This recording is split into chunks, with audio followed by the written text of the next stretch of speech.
our focus is on building a Walmart for everyone, building a diverse, equitable, inclusive company where associates use their voice to contribute their ideas. Our best ideas, by the way, come from our associates. We ask them to contribute. We have a lot of avenues through which our associates can share their ideas. And so I think if we're rooted in our core values and purpose, and we do take this people first holistic approach to working at Walmart, then no matter where you sit or what you do, our goal is to have a workplace where people are excited to come to work each day and help customers and their associates live better lives. Hi everyone and welcome to a brand new episode of All About HR. My name is Nelly, I'm your host, and on today's episode I speak with Amy Goldfinger. Amy is the SVP Global Talent, Workforce Strategy and OD at Walmart, and we are going to have a very interesting conversation.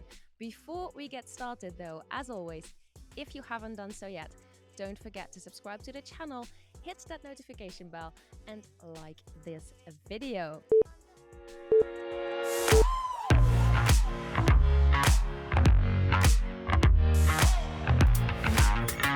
Welcome to another episode of All About HR. Now, let me start by welcoming Amy to the show. Hi there, Amy. How are you? Neely, it's great to be here. Thanks for having me. I'm great. Yeah, I'm super happy that we finally get to have this conversation, Amy, because this one has been in the works for quite some time, hasn't it? We have been planning it for quite some time. Yeah. So, very happy to have you here. Before we really start our conversation, Amy, would you like to perhaps tell the audience a little bit about what you're doing, your role at Walmart? Yeah, maybe a little bit of an introduction. Perfect. So as you said, I run talent at Walmart, and that's effectively ensuring that we have the right people in the right roles with the right capabilities at the right time in the right location. So we really connect from sort of our workforce planning through all of our internal movement, through all of our recruiting, through many programs that we design in order to help our associates seek opportunity. And I have the absolute privilege of doing that at Walmart, the Fortune 1. We have 2.4 million associates globally.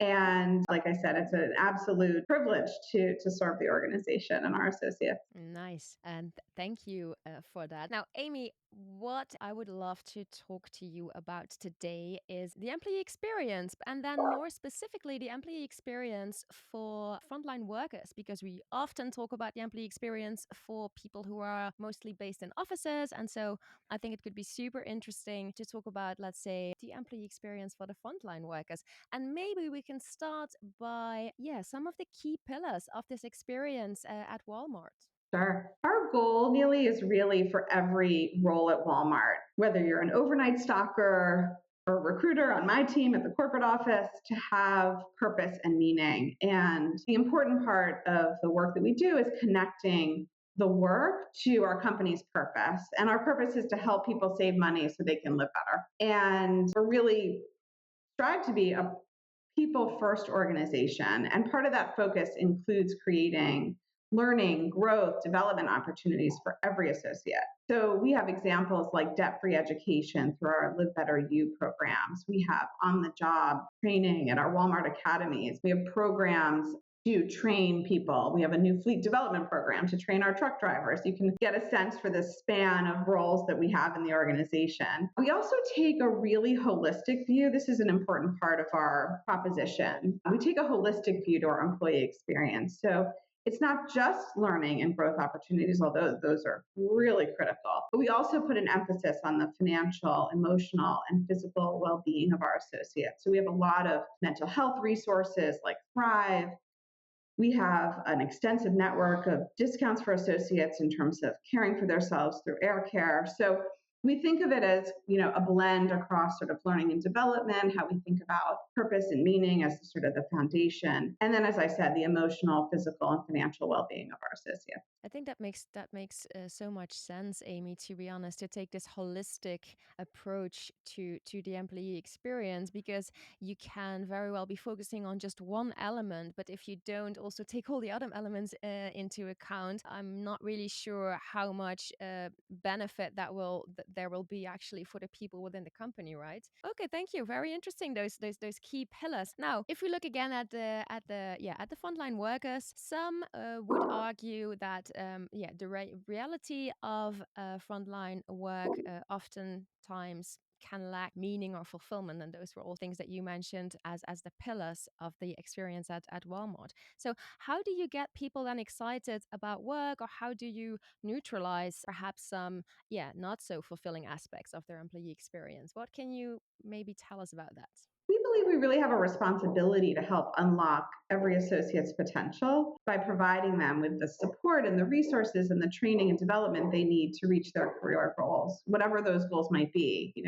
Everyone comes to us with their aspirations. And, not only does it make sense as a business to support our associates' advancement and growth, but it's also the right thing to do for their personal career development and, like I said, their own growth. So, at Walmart, that fulfillment and meaning really comes from the role we play in the community and serving our customers. So we have 4,700 stores and clubs in the US alone. Many of our associates are interacting with their neighbors, their friends, their family every day. These are, in some respects, community centers, and 90% of Americans live within 10 miles of a Walmart. So they're a nexus of sort of activity in many communities. And we're helping people save money. We're getting them the prescriptions they need at an affordable cost, getting the healthy food to feed their family, or using our services like Walmart Plus to get same-day delivery so people can focus on their personal obligations. So helping customers and supporting fellow associates is really core to our business. It has always been that way since Sam Walton started the company 60 years ago. But that also means providing the opportunity to learn and grow, as I mentioned. And if you want a career, we have a path. We really believe we have a path for everyone. As I mentioned, we have countless roles, countless opportunities for people to grow. So whether you're an existing store associate looking for your next opportunity, maybe you're an early career job candidate, we really want to attract and develop and retain associates by offering that purpose and meaning in every role, the connection to their community, the opportunity to interact with customers in a really meaningful way. Yeah, beautiful. And is that something, Amy, that already starts during the recruitment process, or looking together with perhaps future associates as to what are the possibilities? Can you maybe tell us a little bit about how that works? A few things come to mind around that. So, particularly given my role as leading talent. So, one aspect of this is really looking at the whole person in terms of our own talent management approach. It's their skills, their aspirations, their strengths, their affinities. And this also creates much more equity if we provide access based on skills, for example, right? No matter where they're learned, where they're acquired. So things like qualifications from colleges and universities are great, but often focus solely on degrees or certificates, then they overlook the skills that people gain throughout their lives, whether it's volunteering and so forth. So I think as we look forward, we want to make sure we're taking into account like the whole person. And it's a real differentiator at Walmart because we have so much opportunity. And if we take into account someone's personal goals and aspirations, we can provide the opportunities for them to achieve them. And so I think our talent management approach is really central to the way we're approaching the future of work, the future of frontline work. And we are trying to open doors for people, right, who thought they couldn't get to store manager or maybe move into our corporate offices. Nearly some of the data here is really important. So 75% of our store managers actually started off as hourly associates. And these are really meaningful roles. They're economically compelling. So being a store manager is a great job. On average, those individuals make $200,000 a year. But we also run a lot of programs to hire and promote talent. So you talk about recruiting and some of our pipelines and our pathways. We call them non-traditional pathways. So take, for example, our we've been very committed to the military community, not only veterans, but their spouses as well. And so we launched what we call Find a Future, and it's a chance to gain entrepreneurial experience or education through Walmart or just experience as a veteran coming out of the military and sort of joining Walmart with opportunity there. So a lot of aspects and ways in which we're giving people opportunity. And look, I think credentialing is a big part of this conversation. right? So short-term credentials, on-the-job training through service, such as military service, right? As I mentioned earlier, volunteering, they're all really relevant to hiring, advancement decisions, and our offering to individuals as they come into or stay at Walmart. So tying it together, so if we view, our view is that we provide purpose and meaning in roles and also providing opportunities for growth and development. What we see is that people understand they can come here in any frontline role and have an opportunity to build a career. The word that really came to me here again, Amy, was that it seems like you're taking an holistic approach here as well, because you're not necessarily just looking at somebody's degree or degrees. Something I am personally very, very excited about, because I think we shouldn't just look at that, because yes, it tells you that you were able to get a degree, but other than that, it often doesn't really tell you all that much about a person. And Right. I think, especially in today's world, people can learn so many new skills and become so good at so many different things without necessarily needing a degree or a certificate for that. I think so. I love that you're looking beyond somebody's degrees. Beautiful. We feel really passionate about that. And then to your comment, it's, we can say degrees or not degrees, but we can also say just experience. What do Yeah. people bring? I like this very mundane phrase of like, what do you bring to the table and how do we help you tap into your strengths? And then also this aspect back again, there's a lot of purpose and meaning in the role that we play in our communities for our customers. And, you sort of tie that together with the growth and development that we provide, the training, the access to opportunity. I think it's created a lot of momentum for people in our organization. Yeah, absolutely. And I also can see how this is super beneficial both for the people that would like to join Walmart, but also for you as a company, of course. Because I mean, we see everywhere how difficult it is to find people and to also ensure that people stay with you as a company. So I'm not even really sure that we can, as a company, afford to be very strict as to, okay, somebody needs to have this and this and this degree, and they need to have the. I'm not really sure if we can actually. I'm not sure if that's something that we can still do in 2022. All right, something that you touched on very briefly, Amy, and that I'd like to talk about a little bit more is the future of work, and more in particular, I think the future of frontline work. What are your thoughts on that? Maybe that's the first question, and then maybe as a follow up, what are you already doing to prepare for that future? Yeah. So this is where, from a frontline perspective, we talk about this holistic approach, exactly like you said, right? And I mean, we consider all of our associates, not just those on the front line, but we're also in service to the front line as well. They are interacting with our associates day in, day out. And I think part of it also is, we have several aspects of our people strategy that are really critical: growth, inclusion, digital, and well-being. And I mention those because let's take digital. They all speak to one another and they sort of are interwoven. But let's take digital, for example. Our associates want to help customers, and we want to enable them to do that through digital capabilities. So, for example, in our Sam's Clubs, our associates have an app on their phone called Ask Sam. But when they're in front of a customer asking a question, they can literally ask Sam, is there inventory in the back to serve this customer? Or they can ask, how do I bake a cake? Literally, everything in between. And so it's all in service to our customers, but it's also in service to our associates. And so when we think about the future of frontline work, it's about how do we equip our associates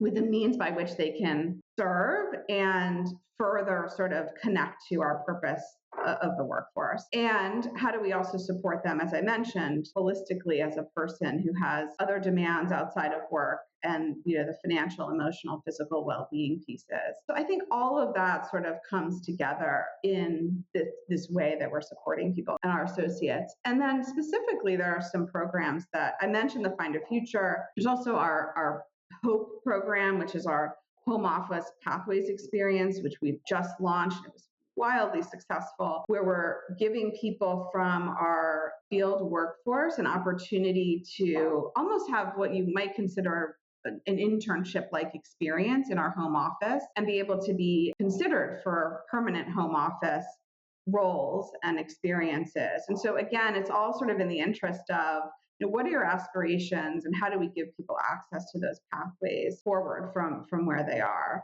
And there are also people, by the way, who are in their roles and serving really well. And we want to support them there too, in our distribution centers, in our fulfillment centers. And so again, other ways in which we're just sort of tapping into our associates for them to feel the support. I mentioned our debt-free education. This has been a phenomenal program. Over 80,000 people have participated in earning a degree debt-free through our Live Better You program. We were one of the first companies to launch that benefit. So all these different ways in which we're supporting our frontline and their future, frankly. Yeah, I mean, I think one very clear way of supporting people for the future, yeah, is definitely if you support them and you have a program for debt-free tuition, that is definitely helping them towards their future as well. So, yeah, very very beautiful example, Amy. Now, what I also found interesting here is the initiative Hope that you mentioned, and it's tied in a little bit with something else I was wondering about, which is you're such a big company, and you have people who are working who are office based or not, and you have of course the people that are in the field. How do you balance that employee experience for, let's call them, knowledge workers versus people on the front line or in the field? Now, I guess that Hope is maybe a part of that, but is there something else that you can tell us about this? I think that's a great question. And so we start with focusing on our fundamentals.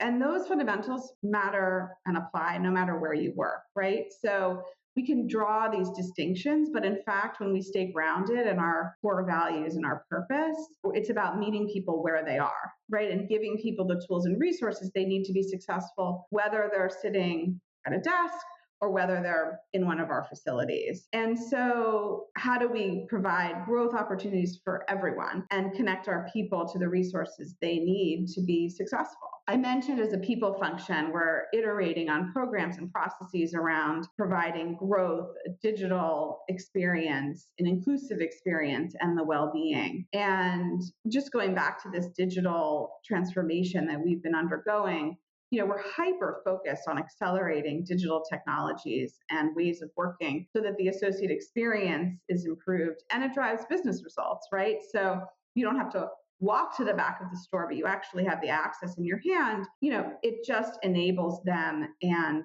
us. And it blurs the distinction, I think, in terms of how we're taking care of everyone. And, I didn't touch on this, but I think it's as important or even more important is inclusion.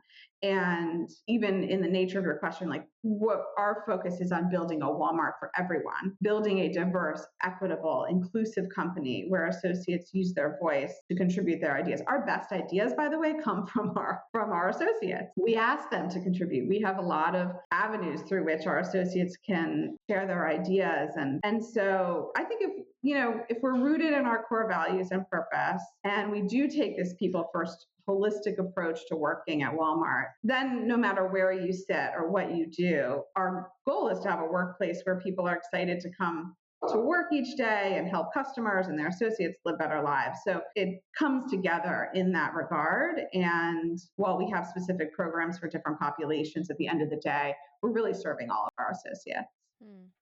Yeah. Something you also briefly mentioned already a few times, and that goes actually beyond your employees' experience. Although at the same time, I do think it can be a really big part for their experience as well. But how do you view Walmart's role beyond your four walls, so to speak?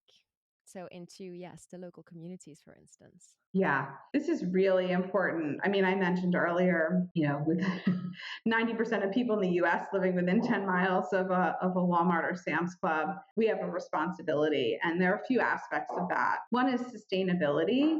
There's also community involvement, and there's also the disaster relief. And we play roles in all of those. So when it comes to sustainability as a company, we're on a path to what we refer to as regeneration. So think of regeneration not as just conserving, but also restoring, renewing, replenishing. So like net positive is a way to think about it. So how do we adopt regenerative practices in agriculture, in forestry, in fisheries? And the point is to give customers and associates the opportunity to participate in improving our supply chains and creating a more regenerative planet and eliminating waste along our product chains. Like, for example, Project Gigaton, we're working with our suppliers to avoid 1 gigaton of emissions by 2030. So that's the equivalent of taking 200 million cars off the road for a year. So that's sort of a really crucial part of what we're dedicated to as a company. And regeneration applies, by the way, not just to our products and our stores and our supply chain, but also from a talent perspective. How do we create opportunity for people to have mobility and access within the four walls, but also how do we help people build skills if they choose to leave Walmart, and we hope they boomerang back, but in any case, we're serving communities in that regard. And then, I think we serve communities through, local grant programs, access to healthier food and products. We do a lot of work as it relates to disaster preparedness and relief, and we strive to use our internal resources to look at the risks, help facilities and associates prepare for disasters. And then we're pretty crucial when it comes to responding to disasters when they unfortunately strike. And oftentimes we're a triage point for emergencies in our stores or offices around the world, given our footprint and our assets and our scope. And we take that responsibility very, very seriously. There are lots of examples in which we're first to arrive at an unfortunate disaster situation and be able to leverage our supply chain to give people and communities, the water and the tools and the resources that they need in those times of crisis. Pretty impressive, I have to say, Amy. Thank you for sharing that. So now we basically get to another fun part of every episode, and that is where I get to ask my guest what they believe is the biggest cliche that exists about HR. So there you go. Well, in my previous life, I also spent a lot of time talking to people about HR. Something that sticks in my mind and sort of stands out to me is when HR leaders say, I'm a business person first and an HR person second. And I understand why people sort of state that, but I also feel like it's really important for people in our discipline to reinforce how critical and distinct the domain of expertise is within HR, within the HR function. I mean, we bring that to life in Walmart in a lot of ways. We're driving the culture of the organization, we're ensuring the business has the right people with the right skills. But these are disciplines and there's a toolkit. And so I just encourage people in the HR, the people function, to really have pride in that and not undermine the expertise that's brought to the table. And, in the last number of years, it's been even more crucial that we really honor the functional domain and area of expertise that HR professionals bring to the table. Absolutely. Thank you for that one. And also thank you very much for joining me today, Amy. I really enjoyed our conversation.